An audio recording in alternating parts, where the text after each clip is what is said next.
Gusto niyo ba ng chupa-chupa? Dito sa Manila City Hall, sa halagang 200 ay malalasap mo na ang tunay na sarap ng chupa-chupa. Ang cute at ang sarap naman hawakan ng prutas na to. Pag sinabing chupa-chupa, dito na agad kayo pumunta sa kartilya ng Katipunan sa Maynila.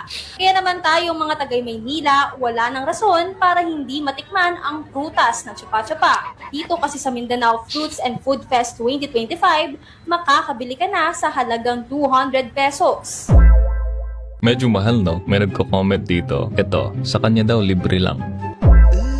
Mga kapatid, itong chupa-chupa, ma-brown-brown, bilugan at sakto sa palad at mabuhok. Pero iwas-iwasan daw na pisilin dahil baka mawala ang tamis kapag nalamugan. At mamaya titignan natin kung ano nga ba ang lasa nito.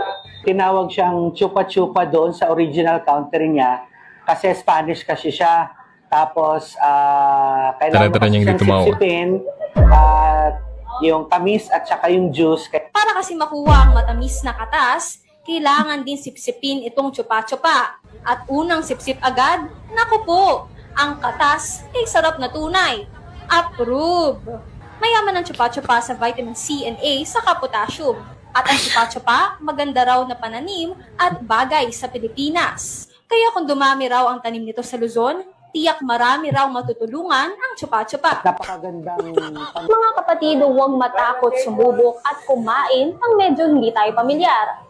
Gaya nitong chupa-chupa na hanip sa sarap at babalik-balikan